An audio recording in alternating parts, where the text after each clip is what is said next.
Bien, pues voy a explicar en este vídeo el apartado 7 del tema 13.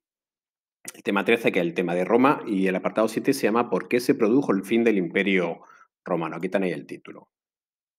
Os tenéis que ir en vuestro libro de textos tenéis que ir a las páginas 250 y 251. Y empezamos. Voy a intentar ser más rápido en esta ocasión, porque son 2 páginas.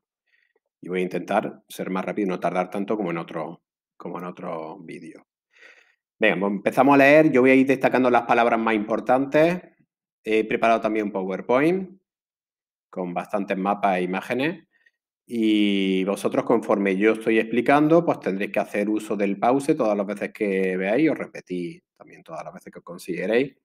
Y yo voy a ir destacando las palabras importantes para que hagáis esquemas. Todavía no he dicho que me mandéis esquemas, ¿vale? Estoy hablando a fecha de miércoles 22 de abril. No estoy diciendo que me mandéis nada. Después haré una selección de lo que me tenéis que mandar. Simplemente quiero que los vayáis haciendo a vuestro ritmo a lo largo de esta semana. Hoy es miércoles, lo podéis hacer pues mañana, el viernes, el sábado, conforme vosotros vayáis viendo. Y la semana que viene ya os diré lo que hay que hacer en cuanto a tareas. ¿De acuerdo? Venga, pues entonces, venga, vamos a empezar por aquí con el título. Vemos primero una introducción, que es este primer párrafo, que dice así: Roma, una civilización que había durado más de 1000 años, una civilización que dura bastante en el tiempo, más de 1000 años, que conquistó innumerables territorios. Todo eso lo sabemos. Roma empezó como ciudad-estado en el centro de la península itálica, conquistó esa península y terminó conquistando todo lo que rodea el Mediterráneo, y que había extendido su cultura por casi todo el mundo conocido en la antigüedad. Estamos hablando de la Edad Antigua, la antigüedad, pues entró en una grave crisis a partir del siglo III después de Cristo. Es decir, a partir del año 200 entra en crisis. En el siglo V el imperio se fracciona, queda fraccionado, es decir, se divide. Habrá más de una división en la historia de Roma, pero esta es definitiva y ocurrirá en el año 495, ya lo veremos. La zona occidental terminará desapareciendo. La zona occidental es donde está la península ibérica, donde está España, y será conquistada por los pueblos germánicos. Y la zona oriental veremos qué ocurrió.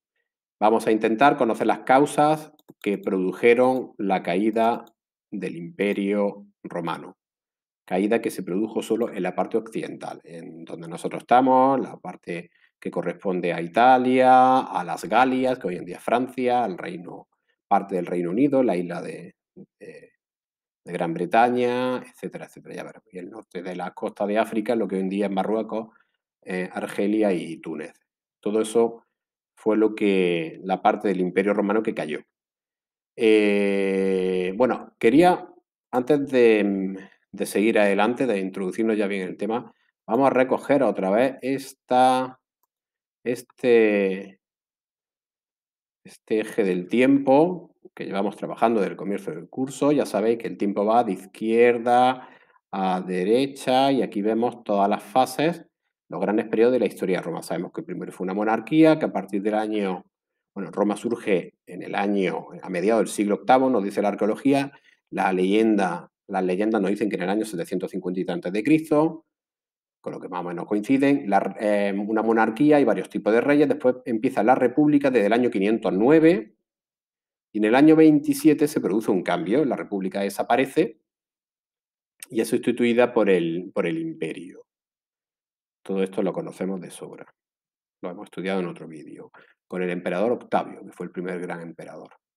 A partir de aquí, todo lo que sigue adelante hasta que desaparece el Imperio Romano de Occidente en el año 476, pues es el periodo que conocemos como imperio. Al principio se le llamará el Principado, la primera parte, y después el Dominado. Pero bueno, son términos que no tenéis que conocer. El Imperio Romano. Los 2 primeros siglos son de apogeo. La palabra apogeo quiere decir que es de esplendor, de la época en la que el imperio es fuerte. Se ha extendido, es rico, próspero y fuerte. Y a partir del siglo III, a partir del año 200, más o menos, entra en crisis. Y ya desde finales del siglo IV, que se producen las primeras invasiones, el año 376, cuando los visigodos cruzan el Danubio y se produce la batalla de Adrianópolis, pues ya empieza a decaer el imperio. Estamos hablando ya del finales del siglo IV y comienzo del siglo V. El imperio se divide a su vez y después se producen unas invasiones de pueblos bárbaros extranjeros que terminan acabando con la parte occidental. La parte oriental perdurará hasta el año 1453, es decir, casi 1000 años más. ¿De acuerdo? Bueno, pues nosotros nos vamos a centrar en todo esto, la historia del imperio, sobre todo desde la crisis en adelante, es lo que vamos a tratar ahora. Y es verdad que aquí se producen muchísimos acontecimientos, nosotros nos lo estamos saltando casi todo y nos vamos a lo importante. Vamos a ver qué fue la crisis y cuáles fueron sus causas. ¿De acuerdo? Venga, pues volvemos a nuestro libro de texto y seguimos. Dice, el A, apuntáis este epígrafe, igual que apuntasteis el enunciado del apartado, tenéis que apuntar ahora a los inicios de la crisis.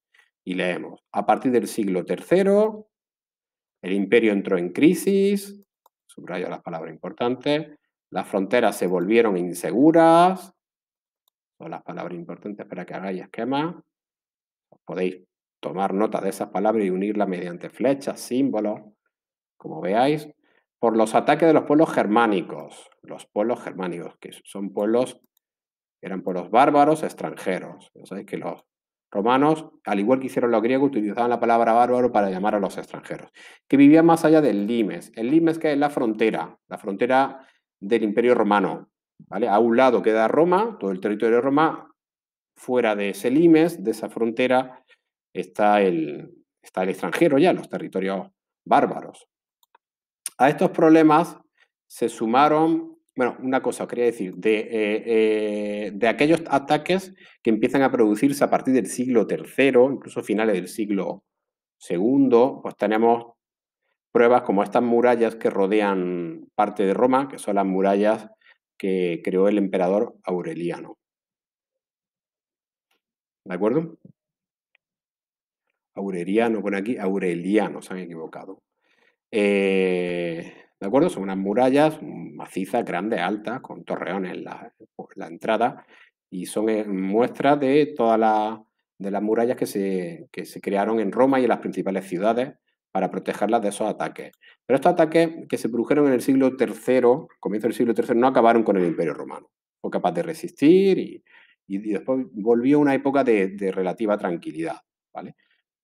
Bueno, pues a estos problemas se sumaron los económicos, también hay problemas económicos, porque al acabarse las conquistas, se acaban los esclavos. Buena parte de la producción de Roma se hacía con esclavos. Y como Roma dejó de conquistar, porque ya no le interesaba conquistar territorios más lejanos de los que ya tenía, dejaba de haber esclavos. Y esto provocó un descenso de la producción agrícola y minera. Esto está muy debatido por muchísimos historiadores a lo largo de hace ya bastante tiempo. Los libros de texto siguen cogiendo esto de manera muy básica, lo vamos a estudiar así. ¿De acuerdo? A ello también contribuyó que los ataques de los pueblos bárbaros cortaron las vías de comunicación. Estos pueblos cortan las vías de comunicación, estamos hablando de los caminos, y esto paralizó el comercio. Con lo que tenemos que hay un descenso de la agricultura, de la minería, del comercio, de la artesanía. Estamos hablando de una época de crisis económica. Era difícil recaudar impuestos, debido a que la población se empobrece, pues el Estado, el poder, los emperadores pueden recaudar menos impuestos, pueden recoger menos dinero para los gastos del Estado, del ejército, de la corte, etcétera. Con lo que los ingresos es el dinero que recibe el Estado, y el Estado es el emperador y todos sus servidores y consejeros y demás, los magistrados que están a su servicio, el Senado que seguía existiendo, pues todo eso disminuye. A veces no se podía pagar a los soldados o hacer llegar las órdenes imperiales. Si el emperador tiene menos dinero, él y su corte, pues hay menos dinero para pagar a los soldados o para tener suficientes soldados con los que defender las fronteras, imponer el orden dentro del imperio. Bueno, pues todo eso tiene consecuencias. ¿De acuerdo? Vale. Así que de este epígrafe, pues tenemos que retener que se producen invasiones de pueblos, que hay una crisis económica, hay una crisis del Estado, ¿vale? Y entonces la autoridad imperial se debilita, los emperadores ya no son tan poderosos como antes, y eso provoca diferentes revueltas y asesinatos de emperadores. Cuando hablamos de revueltas son rebeliones dentro del imperio, de tipos muy diferentes, ¿vale? Básicamente a la muerte de un emperador o a la muerte violenta de un emperador, porque se suceden varios candidatos que se enfrentan entre ellos por ver quién es el emperador. Pero hay revueltas de todo tipo, incluso revueltas en contra de los recaudadores de impuestos. En esa situación tan inestable y débil de los emperadores, los jefes militares, que en muchos casos se hacen cargo ellos de pagar a sus propias tropas, pues aumentan su poder. Entonces el ejército se convierte en la única autoridad en las provincias. ¿Vale? Esto depende del momento, pero sí es verdad que como ocurrió de una manera parecida como ocurrió con la crisis de la República, pues en un periodo de crisis otra vez son los militares, los generales los que en algún caso ocupan el vacío de poder que deja el emperador. ¿Vale?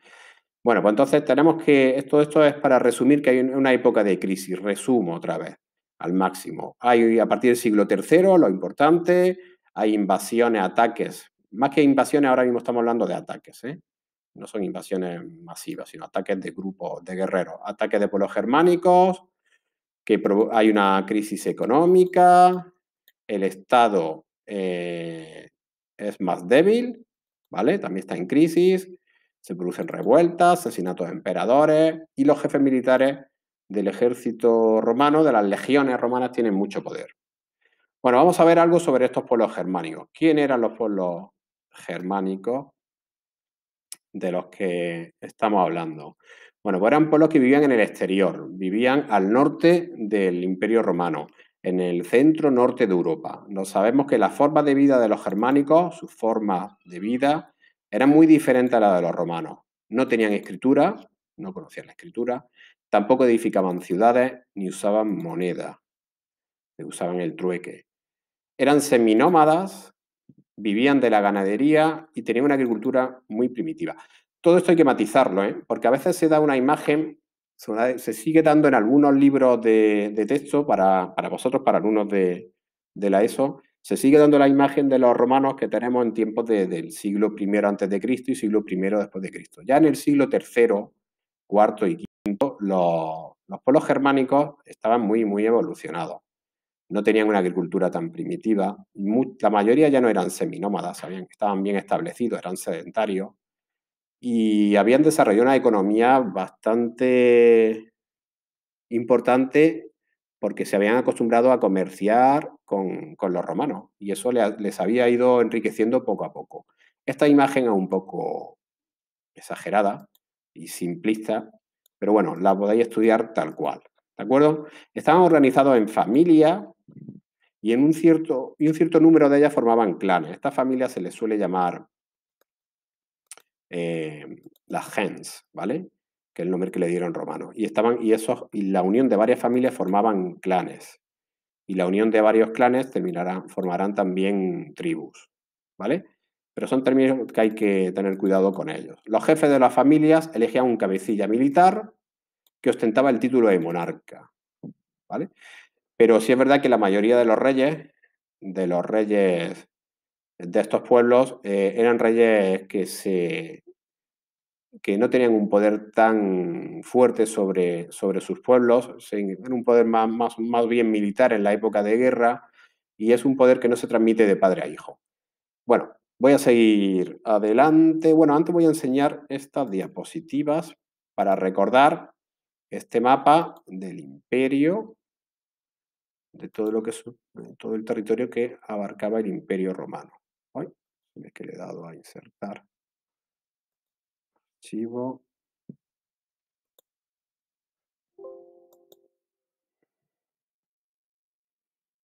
Vamos a ver qué problema tenemos aquí. Que no le he dado sin querer. En vez de aquí.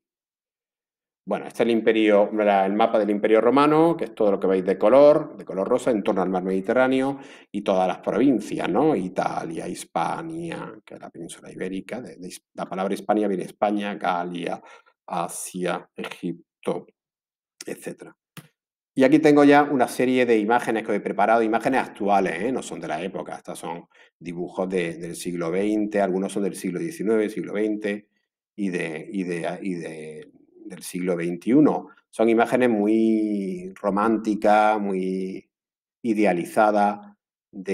Cuando digo romántico no hago referencia al amor, ¿eh?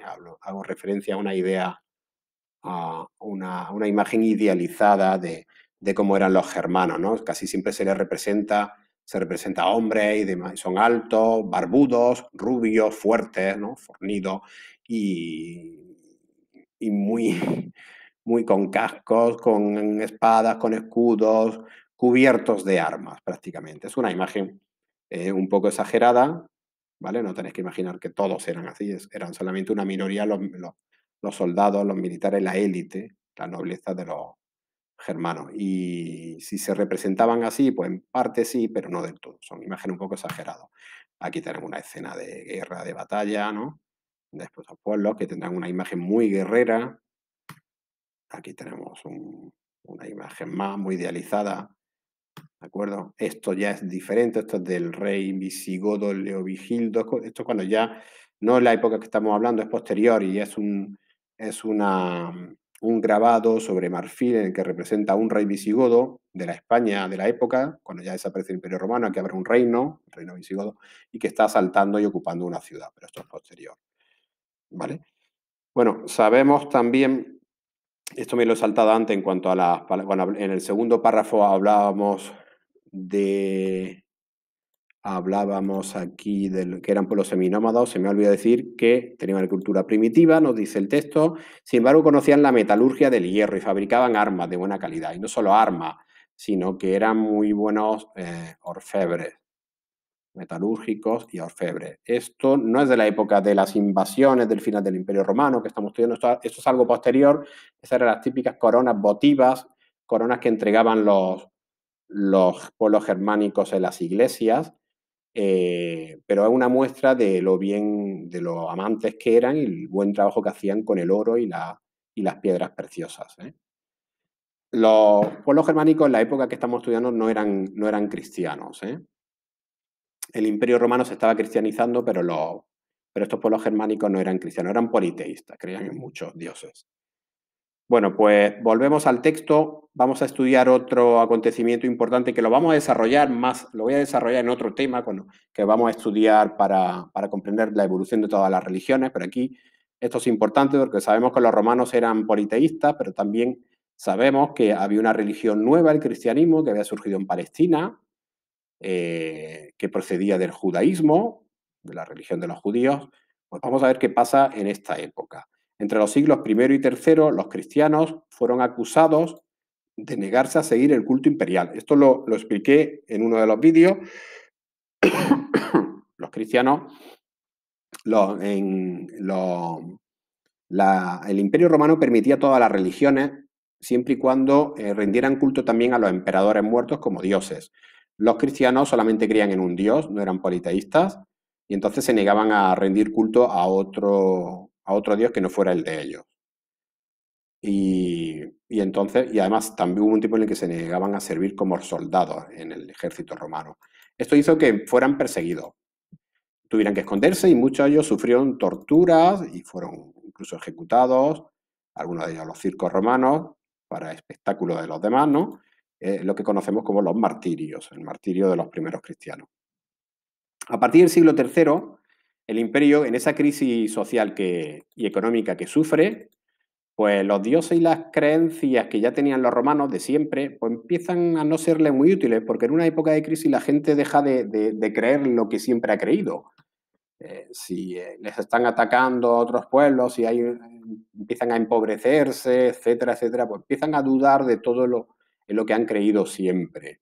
Entonces mucha gente empezó a creer en nuevos valores, que son los que ofrecía la religión cristiana.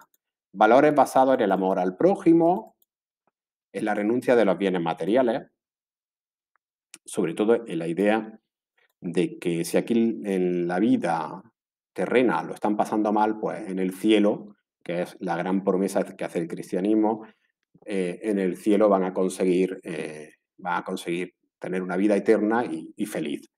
Entonces, para la gente que lo estaba pasando mal, agarrarse a esa nueva creencia, pues suponía mucho. Con lo que el cristianismo se fue extendiendo por todo el imperio. ¿Vale? Bueno, pues seguimos. Y en el año 313, bueno, se fue extendiendo al mismo tiempo que estaba siendo perseguido, aunque la persecución no fue constante siempre. Hubo una época de tolerancia, otra época en la que los cristianos eran perseguidos, dependía mucho del emperador. Pero en el año 313 había un emperador que se llama Constantino, ¿vale? Que lo tenéis aquí. Y que este Constantino es el que tengo como perfil, imagen en el canal de YouTube que he creado. Un fragmento, una parte de una de las estatuas bueno, de lo que queda una estatua suya de su cabeza, pues Constantino autorizó a practicar el cristianismo. Esto se hace en una norma, una ley, digamos, que aprueba el emperador, que se llama el Edicto de Milán. Desde ese momento, desde el año 313, el cristianismo es una religión permitida. Y él mismo se hizo cristiano. No es seguro del todo, ¿eh? Su madre sí lo fue, Helena. Si él se hizo cristiano en el último momento antes de morir, hay muchas dudas, ¿eh?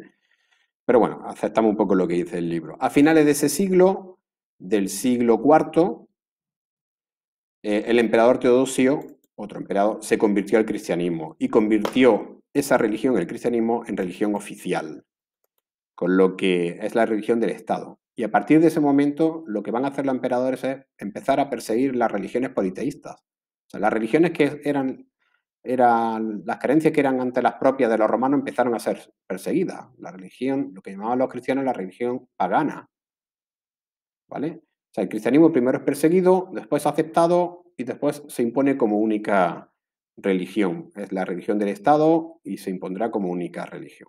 Esto me lo voy a saltar. Este texto de la victoria de Constantino no hace falta que lo leáis, si acaso os fijáis en la imagen, nada más. Aquí Constantino como emperador romano, imagen que nos puede recordar un poco a otras que hemos visto, como la de Octavio, que os enseñé, Octavio como imperator, como jefe del ejército.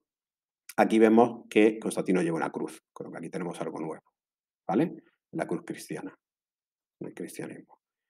Bueno, pues seguimos adelante, nos vamos ya a la página 251. El C, ponéis este epígrafe que dice, en el año 395, Teodosio, este emperador que fue el primero que creó el cristianismo como religión oficial, pues Teodosio, para facilitar la defensa del imperio, decide dividirlo en dos, entre sus hijos Arcadio y Honorio. ¿De acuerdo? Es decir, que Teodosio, viendo todos los problemas que había para manejar un imperio tan extenso,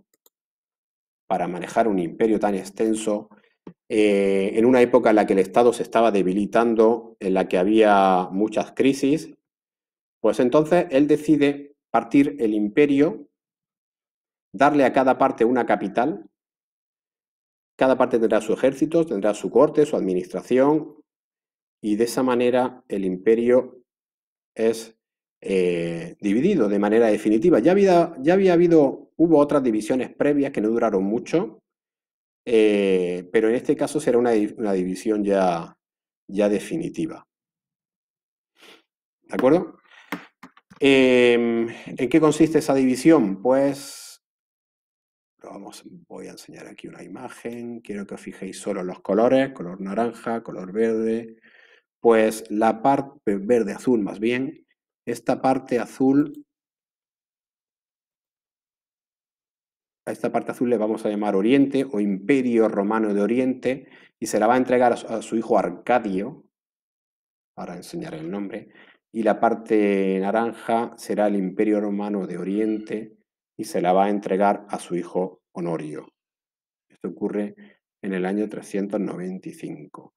En la parte occidental, la de Honorio, pues tenemos la península ibérica, las Galias, que será lo que después llamaremos Francia también, aunque no venga de color, esta parte del sur de Gran Bretaña también será el Imperio Romano, la península itálica, esta parte del norte de África, y en la parte oriental, La de Arcadio pues tendrá la península balcánica, Asia Menor, Egipto, esta zona de Palestina, esta parte norte de Mesopotamia. Es decir, el imperio queda dividido. Aquí en estos mapas nos tenemos que fijar solo en los colores, ¿vale? Arcadio, la parte oriental, quiero que lo apuntéis aunque no lo diga el libro, y Honorio en la parte del Imperio Romano de Oriente. A partir de ese momento quedaron separados el Imperio Romano de Occidente, Honorio, y el Imperio Romano de Oriente, Arcadio. Aquí tenemos un medallón de la época con el emperador Teodosio y una, bueno, no le hagamos mucho caso a esto, de lo que representa una parte y otra son los hijos, ¿vale? Aquí lo vemos, los hijos, no se ven muy bien, pero bueno. Bueno, llama la atención aquí que, si os fijáis, el emperador Teodosio tiene una corona que está casi como una aureola, una corona que casi como si lo consideraran Dios, ¿eh? Porque ya los emperadores, el emperador, recordáis el título de Augusto, Pontifex Maximus, ya no sigue siendo, seguirá teniendo un papel muy importante en la religión, pero habrá patriarcas como papas, digamos, papas dentro de la iglesia cristiana. Lo que pasa que el emperador se seguirá considerando como un representante de Dios, ya no de los dioses, sino de Dios, el Dios cristiano, en la tierra. Dice, el Imperio Romano de Oriente, también conocido como Bizancio, el Imperio Bizantino, esto será más tarde, ¿eh? No se le llamará así hasta más tarde. Va a tener su capital, esto quiero que lo apuntáis, va a tener su capital en una ciudad que se llama Constantinopla, lo veremos después en un mapa. Constantinopla. Constantinopla quiere decir la ciudad de Constantino. Constantinopla. Tendrías que añadir una sílaba. Es un imperio que será más rico, más poblado, y aquí los emperadores podrán mantener su autoridad, su poder y defenderse de las invasiones que se van a producir después de los bárbaros. Y en cambio el Imperio Occidente, en el Imperio Occidente, pues es un imperio que se empobrece más. Los emperadores van a ser incapaces de defenderlo y terminará desapareciendo. Vamos a seguir leyendo el siguiente epígrafe. Dice, las invasiones germánicas. A principios del siglo V, ¿vale? Del año 4, fue en el año 406, los pueblos germánicos traspasaron las fronteras. En realidad hay un acontecimiento anterior. El primer pueblo germánico que traspasa las fronteras son los visigodos y lo hacen en la parte oriental, ¿eh? Y lo hacen en el año 476. Derrotaron a los romanos y ya se quedaron los visigodos dentro, que vagabundearon por todo el imperio y pasaron de la zona oriental a la occidental. Bueno, pues lo que pasa es que hay un acontecimiento posterior que es todavía peor, que es a comienzos del siglo V, en el año 406, que algunos pueblos germánicos van a cruzar la frontera en la parte occidental, en lo que hoy en día es la separación entre Alemania y Francia, por esa zona. Y entraron en el Imperio Romano de Occidente, empujados por un pueblo que venía de Asia, que no era germánico, pero sí bárbaro extranjero, que se llamaban los hunos. Esto lo vamos a ver después. ¿Quiénes son esos pueblos germánicos que entran en el Imperio Romano? Son los suevos, los vándalos, los alanos, los visigodos, y habrá otros. De los últimos en entrar, existiendo en el Imperio Romano, serán los francos. Y se fueron instalando en las tierras de Occidente y terminaron creando reinos independientes. Todo esto lo vamos a ver con una diapositiva en PowerPoint. El último emperador de Occidente, aquí nos estamos saltando muchísimo de acontecimientos, pues en el año 476, Odoacro, que era un jefe militar romano, era de origen bárbaro, pero estaba al servicio de los romanos, este destituyó al último emperador. Y el último emperador, que se llama Rómulo Augustulo, es curioso que se llame Rómulo igual que el primer rey de Roma, Rómulo y Remo. Rómulo, recordáis que según la leyenda mató a su hermano Remo y creó la ciudad y le puso el nombre de Roma en honor a su hermano muerto. Pues Rómulo Augustulo, Augustulo quiere decir, es un diminutivo en latín, quiere decir el pequeño Augusto. Era un niño de 10 años y fue el último emperador. No quedaba ya quien pudiera ocupar la corona, porque los últimos emperadores antes que él pues se sucedieron muy rápidamente. No voy a entrar en detalles, ¿de acuerdo? De hecho, había otro candidato que quizá era más legítimo, porque este emperador de 10 años pues lo fue porque fue nombrado por su padre, que era un militar romano también, pero no vamos a entrar en detalles. El caso es que este es el último emperador romano, este jefe militar romano de origen bárbaro, le quitó la corona y se la mandó al emperador del Imperio Romano de Oriente. Entonces, en Europa occidental desaparece el Imperio Romano, y esto ocurre en el año 476. En Europa se inicia una nueva época a la que los historiadores le llaman la Edad Media. Es decir, es el final de la antigüedad, de la historia antigua, y el comienzo de la Edad Media. Aquí tenemos un mapa que nos explica cómo se produjo sobre el territorio todo este proceso histórico que he explicado, de división del imperio, una parte del imperio permanece, la otra sucumbe. Este mapa lo podéis mirar, pero yo lo que voy a hacer es, siguiendo las diapositivas, tengo un mapa muy parecido a ese que nos va a servir igualmente. Bueno, me voy a esta parte para recapitular un poco todo, porque vamos a ver que los pueblos germánicos estaban situados al norte de Europa. Quiero que os fijéis en esta imagen. Esto es el Imperio Romano, todo lo que está de color. Tenéis que fijaros en esta parte. Esto que llamamos Germania, aquí en toda esta zona, incluso por esta zona, hasta llegar al Mar Negro, toda esta zona, aquí estaban los pueblos germánicos, ¿vale? Entonces, fijaos en esta costa y en esta costa, y esto lo vamos a ver aquí. También es esta costa que hemos visto, la actual costa de Holanda, de Dinamarca y norte de Alemania, pues aquí, y estas son las fronteras del Imperio Romano, esta línea discontinua, ¿veis? Imperio Romano, pues en esta zona al norte y hacia el este, centro y este, aquí se situaban los pueblos germánicos. ¿Qué ocurre? Bueno, aquí tenemos... ¿qué ocurre? Pues que de los pueblos germánicos hay un pueblo que no es germánico, que venía del este de las estepas asiáticas, que son los hunos, que es un pueblo que está emparentado más o menos, podemos pensar, con lo que hoy en día son los pueblos de Mongolia y de todas esas zonas del centro de la estepa del interior y centro de Asia. Bueno, no vamos a entrar ahí en detalle. Los hunos es un pueblo muy guerrero que fue cruzando todo este territorio hasta llegar a Europa. Y empezaron a presionar sobre los pueblos germánicos que estaban aquí, en toda esta zona y aquí. Y al presionarle, estos pueblos germánicos huían de esa presión de los hunos y quisieron entrar en el Imperio Romano. Entonces, aquí en el año, a finales del siglo IV, se produce la primera irrupción. Los primeros que entran son los visigodos, ¿vale? En el año 376 se produce la batalla de Adrianópolis, derrotan a los romanos, al final llegan a un acuerdo con ellos y se quedan en esta zona. Pero posteriormente los visigodos no cumplen su pacto y siguen adelante y van a cruzar todo el Imperio Romano y penetran en la península itálica, llegaron a saquear Roma en el año 408, vuelven a salir de la península itálica en dirección a las Galias, a lo que hoy en día es Francia, al sur, y llegarán hasta el sur de Francia e incluso hasta la península ibérica. Pero por otro lado, a comienzos del siglo V, aquí en el año 406, otro grupo de pueblos, que son los suevos, alanos, vándalos y visigodos, penetrarán también en el Imperio Romano. Cruzarán toda la Galia, cruzarán también la península ibérica, algunos se van a quedar aquí, los suevos, y otros, los vándalos, una parte de los vándalos y los alanos, una parte de los alanos, cruzarán el estrecho de Gibraltar y llegarán al norte de África y se establecerán aquí, en esta zona, ¿vale? Y de aquí realizarán ataques en barco, saqueando también Roma en otra ocasión. Bueno, pues aquí tenía otro mapa que explica un poco esto, la presión de los hunos sobre los pueblos bárbaros, ¿vale? Hay otros pueblos bárbaros que serán los ostrogodos, emparentados con los visigodos. A los dos, ostrogodos y visigodos, se le llama a los godos.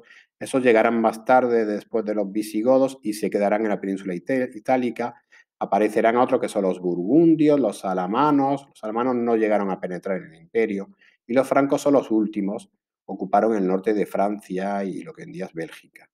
Otros pueblos eran los anglos, los sajones, ¿veis? Anglos, sajones y los jutos, esos invadieron un territorio que ya habían abandonado los romanos a comienzos del siglo V, que es la isla de Gran Bretaña, lo que hoy en día es Inglaterra y Gales, pues eso lo invadieron también ellos. Este mapa os puede servir también para repetir lo mismo, la presión de los hunos sobre los pueblos germánicos, estos empiezan a entrar en el Imperio Romano. Si veis, solamente viendo las líneas, el Imperio de Occidente es más castigado por las invasiones que el Imperio Romano de Oriente, que también fue castigado, pero aguantó. El resultado es que el Imperio Romano de Oriente va a permanecer, va a resistir, todo esto que vemos aquí, a la derecha del mapa, en el mar Mediterráneo, al este, ¿vale? Y el Imperio Romano de Occidente, aquí al oeste, este va a desaparecer cuando ya es depuesto, de poner, quitar a alguien su cargo, el último emperador, que es Rómulo Augusto, este niño de 10 años. Y entonces ese Imperio Romano Occidente es sustituido por una serie de reinos germánicos. El reino de los ostrogodos, que ocupa pues, toda la península itálica, parte del sur de Francia y toda esta zona de la costa adriática, ¿vale? Los francos ocupan toda esta zona del norte, norte de Francia, parte de Alemania y de Bélgica. En la isla de Gran Bretaña estarán los sajones, los burgundios en esta zona que está entre Suiza, Francia e Italia actualmente, ¿no? La zona interior. Los visigodos al sur de Francia, de las Galias, que llamaban antes, y la mayor parte de Hispania. Los suevos al norte de Hispania, de la España actual, norte de Portugal y de España actual, lo que sería Galicia, Asturias, León. Los vándalos van a ocupar esta costa norte de África y van a dominar las Islas Baleares, Córcega y Cerdeña. Todos estos pueblos van a sustituir al Imperio Romano. El Imperio Romano ya desaparece para siempre en la parte occidental, aunque habrá otros personajes en la historia que intentarán reconstruirlo, ya lo veremos, lo veréis el año que viene, en segundo de la ESO, mientras que el Imperio Romano de Oriente va a permanecer y pervivir, pasando a llamarse el Imperio Bizancio, y durará casi 1000 años más, hasta el año 1453, ¿vale? La capital era Constantinopla, también se le llamaba Bizancio, de ahí viene el nombre de Imperio Bizantino, y en la parte occidental la capital, si en un principio era Roma, ya a partir del siglo IV la capital empiezan a ser otras ciudades, Milán, Tréveris, y una que ya se queda con la capital definitivamente, Rávena, la ciudad de Rávena, donde hay auténticas maravillas arquitectónicas de esta época, una ciudad que merece la pena ir a ver cuando ya se pueda viajar por el mundo y se pueda simplemente salir de casa.